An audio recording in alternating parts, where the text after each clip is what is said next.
Hey everybody, I'm Hugh Brownstone for Three Blind Men and an Elephant, and today I want to talk about portable storage.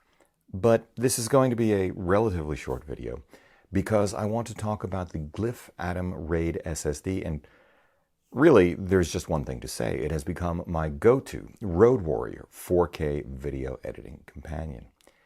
This is critically important to me because I now always shoot and deliver in 4K. Not because I can punch in, not to future-proof, nothing like that. I shoot and deliver in 4K because my still photography trained eyes almost always see a bigger difference in image quality moving from 1080 to 4K than moving from good glass to great glass, even when displayed on a 1080 screen. Which unfortunately means the strain ripples through my entire system from the glass I choose to my editing machine and storage, especially when I'm on the road.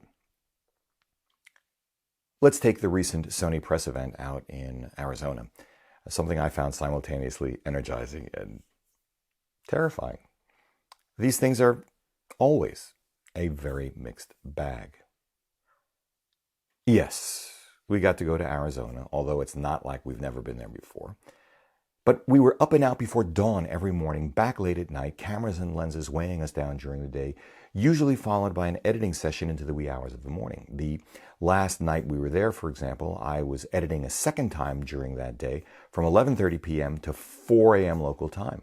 Now, you can see the result in my slightly controversial segment in which I named the A7R III my 2017 medium format camera of the year. I'll put in a link below and wherever YouTube puts it up here. In other words, it never is all play, even if I did have more than my fair share of drool. As in, literally, drool. I accidentally spit on the sensor while trying to blow it clean. Call these kinds of events a lot of work with a dash of inspiration, fun, humbling, and great people, always with whom to share the experience.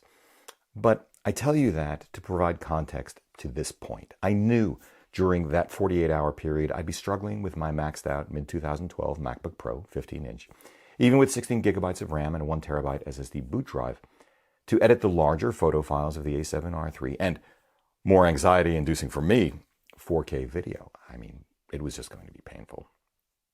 I'd be CPU and GPU bound.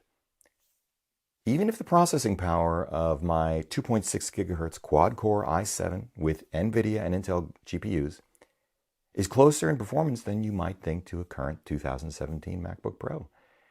When I ran Geekbench 4 on my machine, for example, it yielded a multi-core score, which is more relevant for editing than single-core, of 12,040, which is not terribly far off a current 3.1 gigahertz at 15,644. Now, yes, 25% or so is meaningful, but by itself isn't meaningful enough to persuade me to upgrade, at least not to another laptop. Though, my mid-2012 thermal throttle's like it's going out of style. But more importantly, I also knew I'd be I/O bound. This is where the newest MacBook Pros have the biggest advantage because it's where my mid-2012 and perhaps your machine most seriously lags. Using the Blackmagic disk speed test on the MacBook Pro's boot SSD, I got a score of around 400 megabytes per second read-write. A Thunderbolt 1.0 constrained external 128 gig SSD, which is too small in any case, would be significantly worse. I mean, it's amazing. Now, to put this into perspective, on trips like these, my Final Cut Pro 10 libraries have been known to swell up to 3/4 of a terabyte. So anything less than 1 terabyte of free space in any event, which is obviously less than what would be available on my MacBook Pro and probably yours, is a non-starter irrespective of speed. USB 2.0 drives, well, forget it. Running my Western Digital Passport through the MacBook Pro's USB 2.0 constraint port gives me around 60 megabytes per second write and 100 megabytes per second read on a good run, which is insufficient. Other times, it drops below 10 megabytes per second in each direction. Which means what exactly? Well, on the one hand, it sucks to be me on the road. That's what it means. I don't shoot with proxy files, and even when I choose performance over quality while in the timeline, which I really don't like to do. I don't enjoy it. It's slow, especially on the render. Now, to put this into perspective, my daily driver behind me is a mid-2017 27-inch iMac Retina 5K pimped to the max. And by pimped to the max, I mean upgraded 4.2 gigahertz CPU, upgraded AMD Radeon 580 compute engine, 1 terabyte of factory-installed PCIe connected SSD boot drive, which is a heck of a lot faster than what's on this machine. We're talking just over 2 gigabytes write and just over 2.5 gigabytes per second read. Geekbench 4 score of 20,000 on the multi-core, almost 120,000 on the OpenCL test.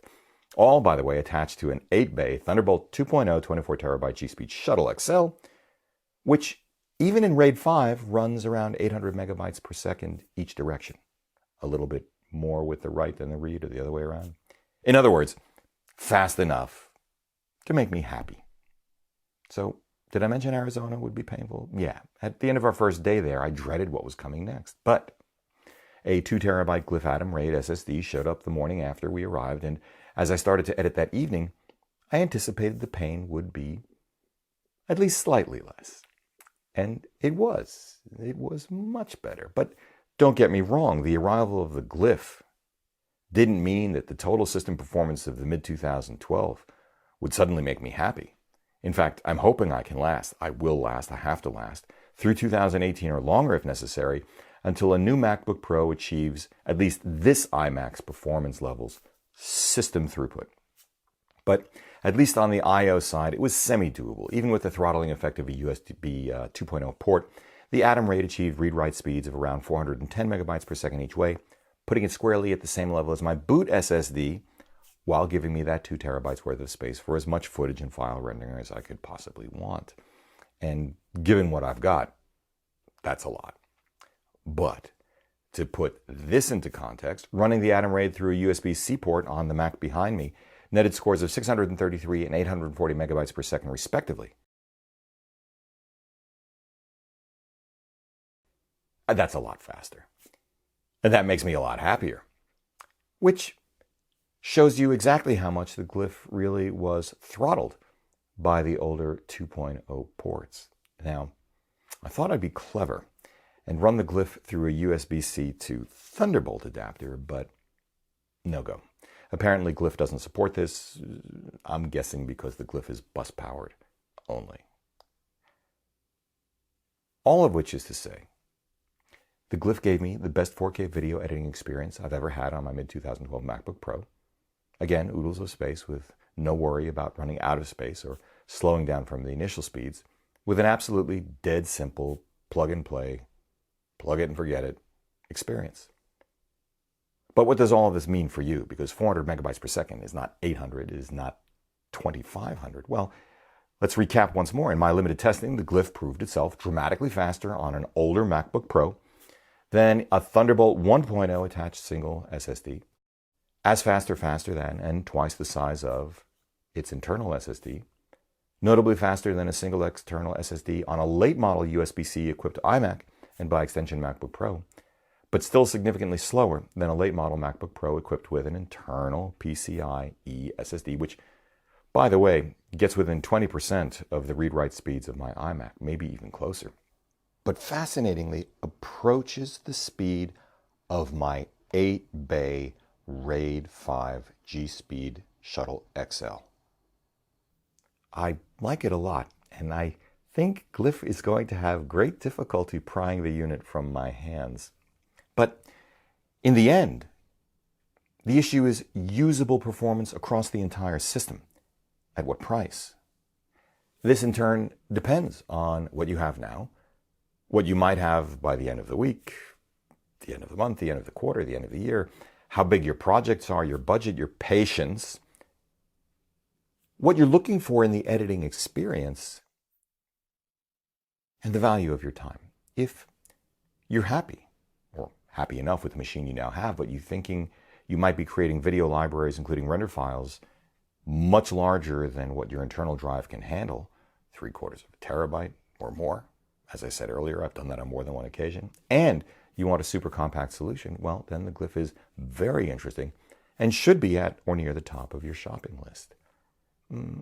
Compare it to the non-RAID Samsung 2 terabyte T5 portable SSD drive, which has the same capacity and is priced within a buck or two of the Glyph. But with transfer speeds up to 540 megabytes per second read and 515 megabyte per second write via USB-C, it's at least 15 to 40% slower than the speeds I actually observed with the Glyph, and that's a big deal. Although I don't know what the difference in rated mean time between failure is for either drive, since I don't know the MTBF for either of them. On the other hand, during this recent November-December 2017 crazy season, you could have bought a late 2016 15-inch MacBook Pro equipped with a 1 terabyte internal SSD, 2.9 gigahertz i7 quad, 16 gig of RAM, and an upgraded 4 gigabyte Radeon Pro 460 for $600 more than a half terabyte 2.7 gig i7 quad core with 2 gigabyte Radeon Pro 455. So you have to ask yourself, would I rather spend $600 for better graphics performance and an additional half terabyte internal storage that is the fastest across the entire system, or $800 for 4 times the storage, which gives me peace of mind, but is accessible at 1/4 to 1/3 the speed? I mean, if you're not in the market to pony up somewhere between $2,700 and $2,900 plus another couple of hundred for an Apple Care plan, it's a no-brainer. You go the external SSD route, and the Glyph is the best I've seen or used. But if you feel a need for speed all the way around and do have the dosh, it may well make more sense for you to forget about dollars per gigabyte and think instead about dollars per throughput, at which point getting a new machine altogether is likely a better route, especially if you keep your biggest Final Cut Pro 10 libraries, all in, including render files, well under that, call it half a terabyte, maybe more like 250 gigabyte range. That's what I think anyway, and I've been thinking about it hard. Oh, the Glyph is $800. If you like what you've seen here today, please give a thumbs up, subscribe, join the conversation below, share, add to a playlist, consider supporting our work by using our no-cost-to-you affiliate links, or even making a contribution directly via the PayPal link below. We thank you for it. For 3 Blind Men and an Elephant, I'm Hugh Brownstone. See you next time.